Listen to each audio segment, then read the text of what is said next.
Hey Paisanos, it's PD here. Ready or Not is a first-person survival horror game with practical shooter elements where you try to survive being mauled to death by the local butter knife-wielding shungite smoker while deploying everything in your arsenal to detain someone for having an outstanding parking ticket. Ready or Not is set in alternative reality post-apocalyptic city of Los Sueños, California, or better known as modern-day Detroit. The local police force have decided to spend absolutely none of the budget on pensions or headquarter furnishings, but instead have allocated all their funds into the acquisition of military-grade equipment capable of waging a small war. You and 4 of your paisanos have been employed in the Los Sueños paramilitary death squad, whose sole purpose is to bring order to the chaos by any means necessary. Of course, this has multiple interpretations, and in my opinion, the by any means necessary is more important than the preset rules of engagement. You and your team will have to dive into the seething underbelly of a corrupt city to enter the seediest lowbrow dives in town and dispense justice to the malefactors and ne'er-do-wellers that have come to terrorize the streets. These malefactors include unique factions such as the Super Soaker wielding Kia Boys, who have become extremely upset at the upsell of $1.15 for a can of Arizona instead of the retailed suggested price of 99 cents. This causes them to declare their final message of changing the world in the face of rampant dystopian capitalism. Local Facebook moms who have started a new home business procuring and distributing shungite to the local community in hopes of recruiting other like-minded single moms into their multi-level marketing. The Los Sueños Hermanos gang, who have since renounced their troublemaking ways and have now become proud owners of used car shop, logistics cargo company, and a postal service. These brave new entrepreneurs have boldly thrown their hats into the legitimate business battle royale in order to combat the cutthroat monopolistic takeover of a nation by Amazon.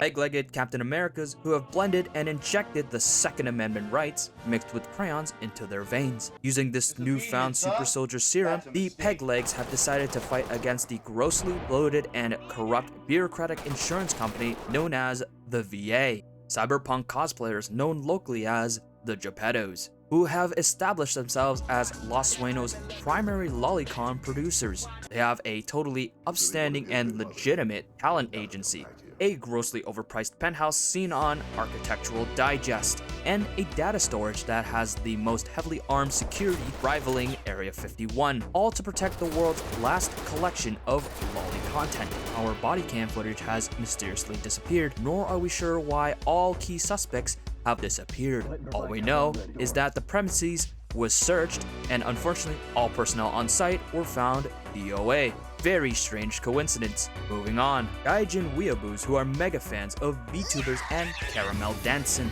who have come to Los Sueños to hit the clubs in order to listen to the song. However, after finding out that Caramel Dancing is not Nihongo, this causes the weeaboos to disturb the peace and head to the local hospital to fix their shattered identities.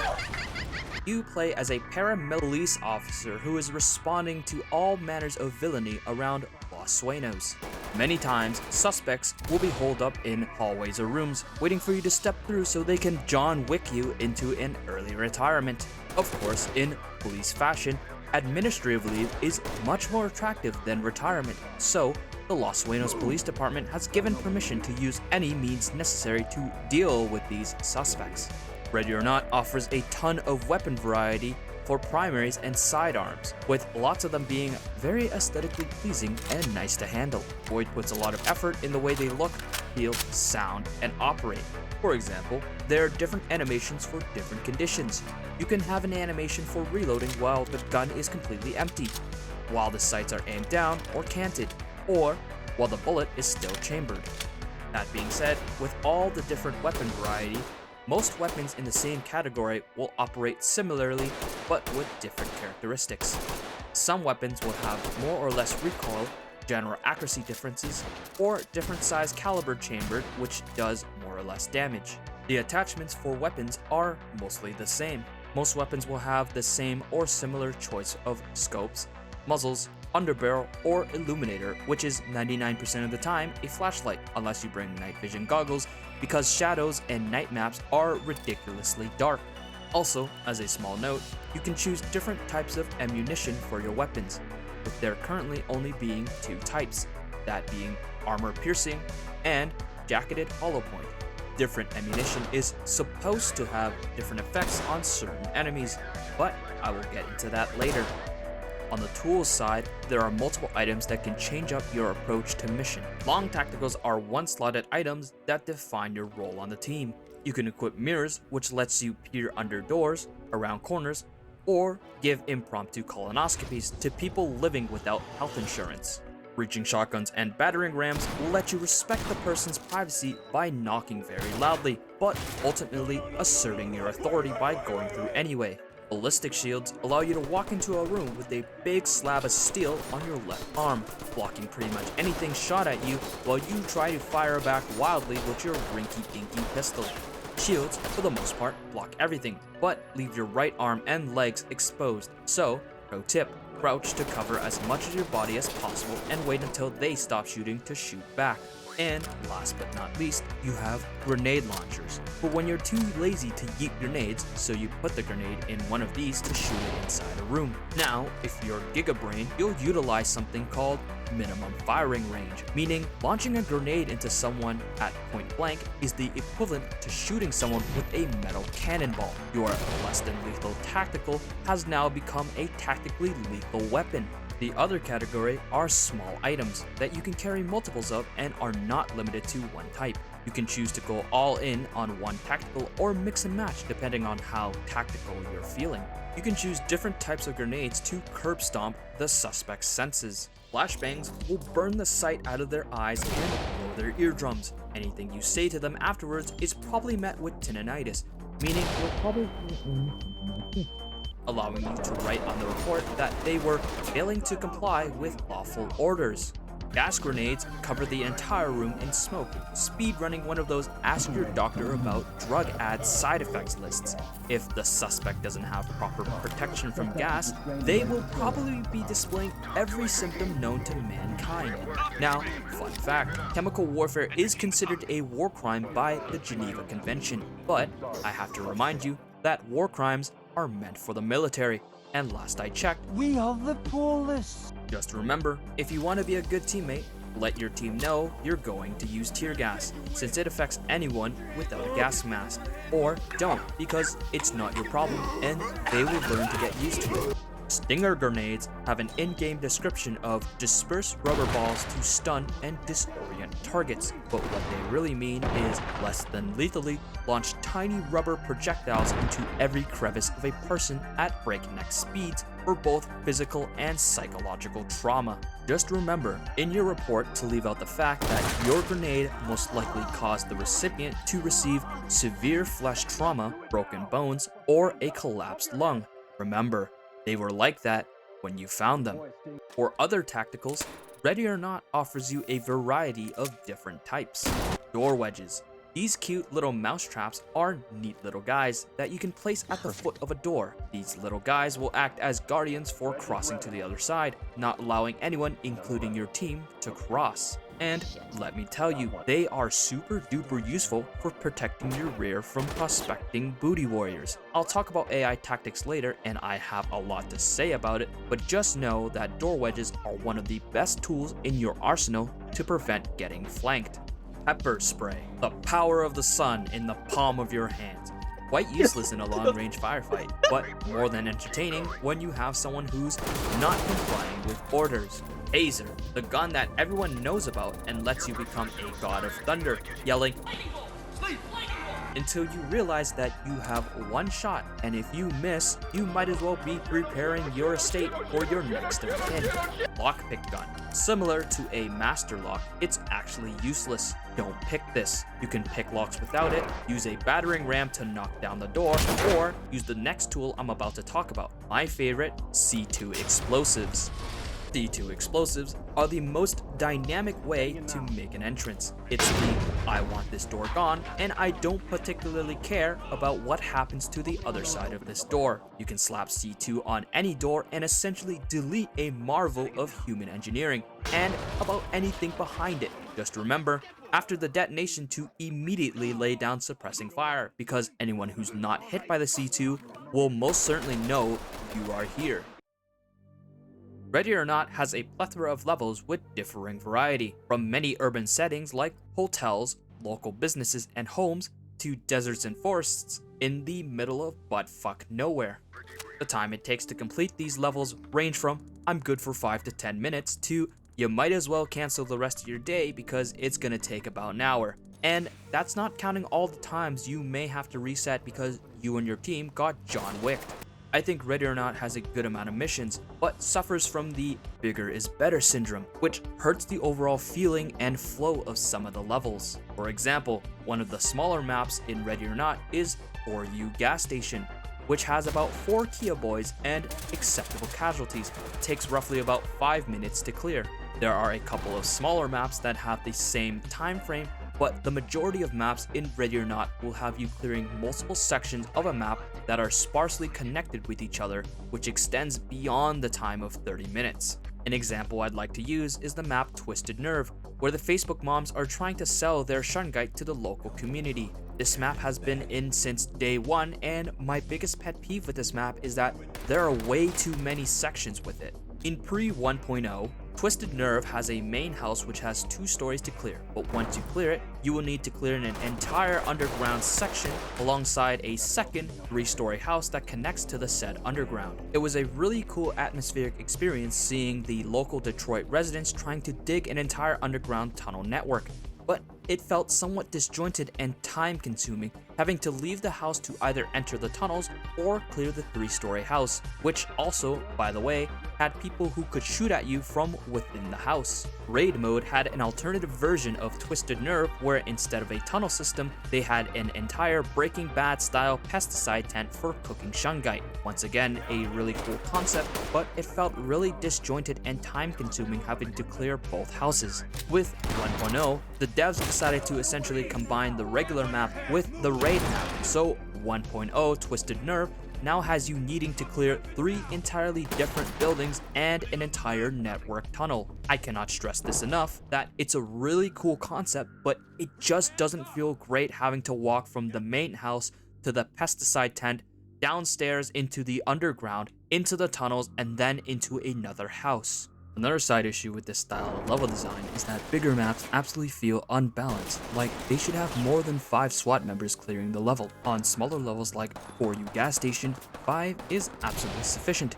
However, in higher threat level maps with lots of suspects like Hospital and Port, it turns from a first-person tactical shooter to a survival shooter because literally every enemy in higher threat levels are equipped with armor and fully automatic weapons that will show you firsthand how chicken nuggets are made. It often feels like the proper balancing should be 10 or more SWAT officers with how large the maps are. You are constantly needing to backtrack to cover alternative routes, and if you lose a teammate on said maps early, it's pretty much a restart because you've essentially lost 20% of your force multiplier, while needing to still take on about 15 or 20 suspects, give or take. Now, so far, I've given the level design only criticisms, so I want to back it up a bit and give it some praise. Void's atmospheric storytelling is good. A lot of levels have small hidden details that tell a more broader story about either the current situation or future plot lines to come. The lobby in single player, for example, starts off as just the local gym fit with a gun range and the locker room, which is very easy to mistake for the leather club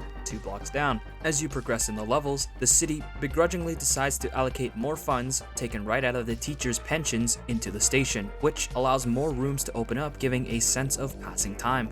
Another example of atmospheric storytelling is the Geppetto's Tower. I'm not going to spoil this level because it has a lot of well-placed details. Very briefly, if you really look around the house, you'll find a ton of details just outlining how much of a monster the Geppettos are. Which, by the way, reminds me that once again, our body cam footage has mysteriously disappeared, and unfortunately, the owner of said house has been reported as DOA. Just remember, basements in California are extremely scarce, and this house so happens to have one.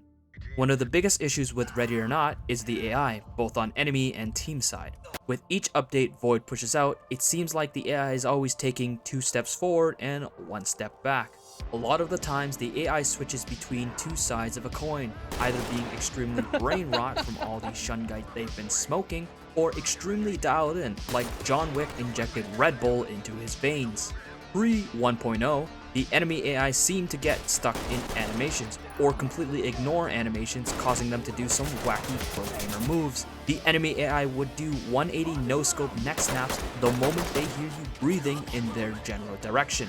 Other times, they may straight up ignore deterrents like CS gas or flashbangs because their AI just didn't register it. The AI could also be extremely clever with their flanking capabilities, but for the most part, they just abuse it by deciding a cricket in the wind is cause for a flanking maneuver. The most useful tactic you can use against an AI with a flanking fetish are door wedges, but you and your team probably won't have enough wedges to stop all the doors, lest you want to sacrifice other tacticals like grenades and ammo. There are times where the AI just straight up ignores damage because the gun doesn't have proper penetration. While this might make sense at first, it really doesn't, since the AI doesn't experience what we humans call pain. For example, shooting AP rounds at a target with no armor will either have them stunned a bit or walk it off like a T-800 Terminator, because if bullets don't penetrate, that means they won't stop until you're dead. If you manage to hit their body armor with non-AP rounds, they will be just slightly annoyed because they are made out of a hyper-alloy endoskeleton and the limitations of flesh just aren't a thing for them. With 1.0, I feel like the listed problems have gotten somewhat fixed and not. The AI in 1.0 seems way more aggressive, as if they've adopted Bushido into their very souls. The AI still don't feel pain to a certain extent, and they will rush you even harder. The AI also, once again, don't feel like they value their lives. I've had suspects put up their hands, and while staring straight into the lifeless Unreal Engine eyes, you know they'll just try to pull a gun on you because the 1.0 AI is just so gung-ho on having you retire early. I'm not sure if this is a placebo effect, but I feel like pre 1.0 was only slightly more likely to give up, but that's not saying much because 60% of the time, they still fought to the death. The AI will also straight up register you and your teammates through a small open pixel, causing them to go insane and try to shoot you from halfway across the map. 1.0 AI still feels like they straight up ignore tacticals. I've noticed while playing that the enemy AI will straight up ignore grenades or tacticals like C2. I've had experiences with throwing CS gas into a room only to be mag dumped by the AI despite them not having a mask. With C2, it's supposed to be a huge morale shock to enemies. It's a loud explosion that's supposed to disorient people on the other side, either through sound or literal vibrations of the explosion. C2 is generally less useful in larger rooms, because the area for energy dispersal is larger. But in this specific case, the enemy was standing quite literally a couple inches away from the door. Yet, when the explosion happened, not only were they not stunned, but they were able to shoot me with perfect accuracy.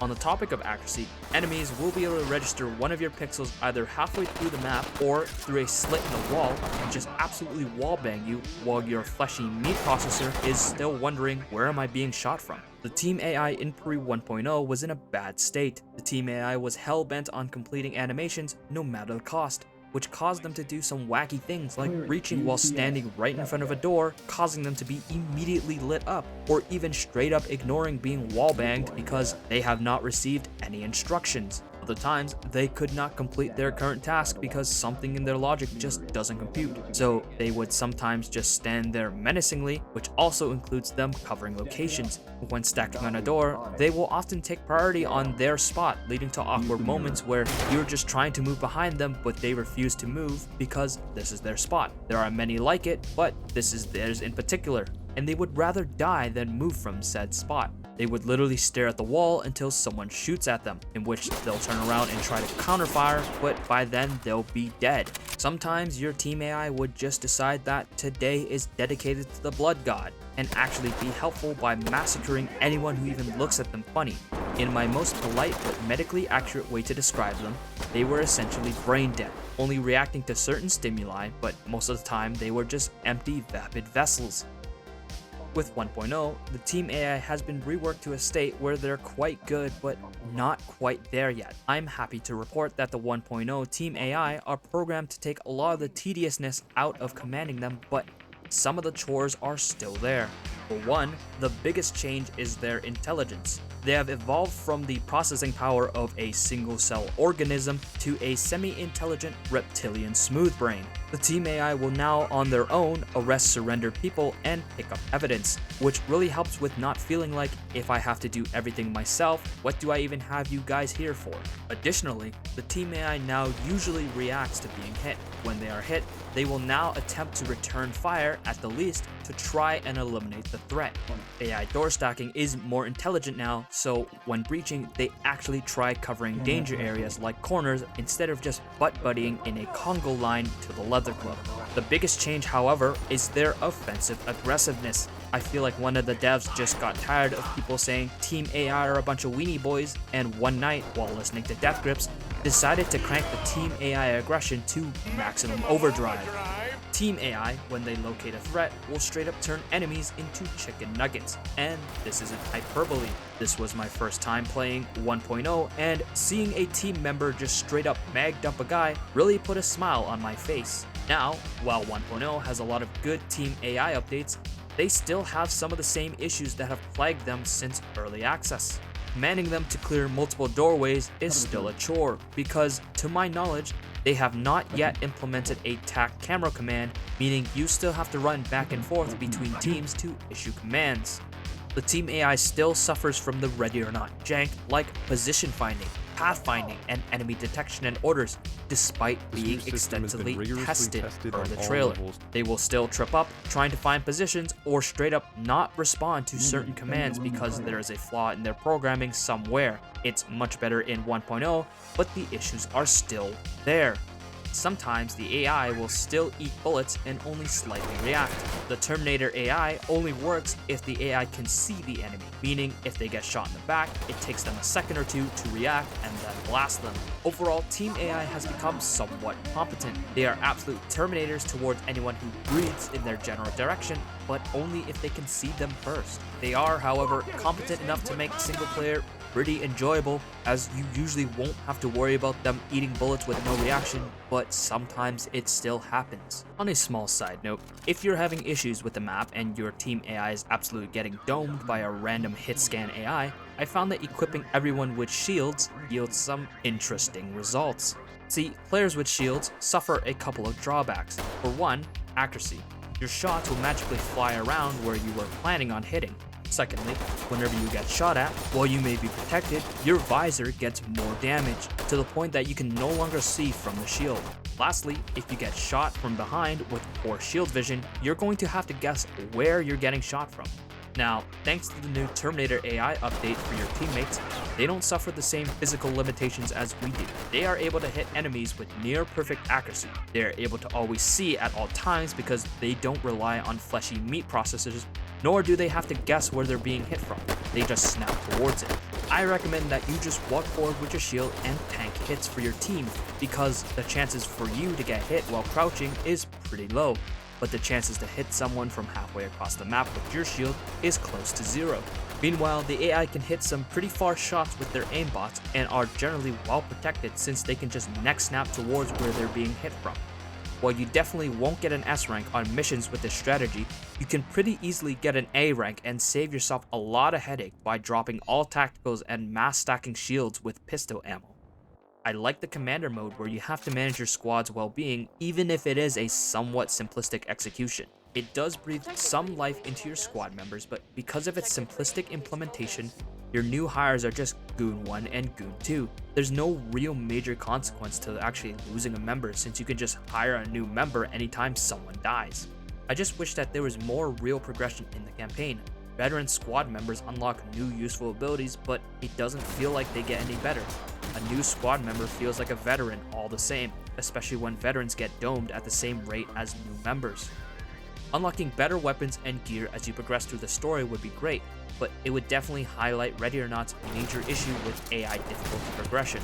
As an experienced player, some of the earlier levels are not too difficult for me, but I'd imagine for a completely new player, Immediately getting full autoed on the second map a bunch of times by a couple of goons and the local Twitch streamer might just turn them away from the game completely. Now, AI issues aside, I think the game shines its brightest not as a tactical shooter, but ironically as a casual shooter. Ready or Not is a serious setting, but I found that my enjoyment of the game skyrocketed as soon as I stopped trying to play the game as a tactical Gravy SEAL, and instead as the FBI open up me. It was fun watching my friends do dumb things like butt-buddying together to clear one small closet, or accidentally lobbing grenades at the back of my head twice because we don't have clear comms, or listening to two dorks accidentally wall-bang the wrong door. I think all the bugs and jank that happens in single player turns from frustration to fun in multiplayer, because it's just something that happens and you can just laugh at the fact that your friend just got turned into chicken nuggets. My friends and I have had a couple of issues with multiplayer, but nothing absolutely game breaking. I've had some crashes when trying to select my equipment, and my friends have had a couple of crashes or synchronization issues. For example, one of my friends during a level was unable to zip tie an incapacitated civilian, which resulted in us walking around the level for 5 minutes looking for the last civvy before I found that same civvy on the floor and was able to zip tie them. I enjoy playing the game tactically with friends and as well just goofing off and completely ignoring the rules of engagement. I highly recommend trying multiplayer with friends and just not taking it seriously. Again, it really skyrocketed my enjoyment of the game. The performance. It is the most noticeable thing when first entering the game, the sudden drop of frames and the overall change in visuals. In terms of performance, I feel like Ready or Not runs a lot worse than it did in pre 1.0. In some areas, I look at certain directions and find my frames drop from 60 FPS right down to 40 or even 30 FPS, and it is a noticeable drop, like a hard stutter. I noticed this issue was most egregious in a library, where my frames and my friends' frames dropped down to 20 FPS. Walking around that room was literally chugging my game, almost as if the person who modeled the library went out of their way to model every single individual book along with all their pages. Additionally, the visual effects of Ready or Not have gone once again 2 steps forward and 1 step back. Boyd's attempt to make things in higher fidelity actually ended up hurting gameplay. For example, on sunny maps, you get this extremely aggressive glare that blinds your whole screen unless you turn down some of the options, in which it doesn't even particularly help much. You can see a clear example of what I mean in the loading screens, where your truck is driving straight towards a nuclear explosion. Gas, pre 1.0, was pretty good, but not perfect. The AI could just straight up ignore it sometimes, but at the least you could see through it enough to put them down. In 1.0, it got a buff that allows it to seep into other rooms. However, it's almost close to useless because you, the player, are unable to see through the smoke. When you toss a gas grenade, the gas now flows upward, but the cloud is so thick that you just can't see anything on the other side, nor can you see anything inside it or outside it while you're in the cloud smoke. This would be just annoying if it didn't come with the issue that AI are not affected by the smoke vision-wise. While you can't see anything, both team AI and enemy AI can see through the smoke. So you are literally rubbing dirt in your eyes with smoke while announcing to the AI what a juicy target you are while you're stumbling through the smoke. With Ready or Not's 1.0 release, I want to say first and foremost that I have very much enjoyed the game since initial release into early access as well as its current 1.0 version. Overall, I feel the new update for Ready or Not is a good update. It just feels tough for me to say in its current state that it is a 1.0 update. I feel like some major tweaks and optimization needs to be done to the game.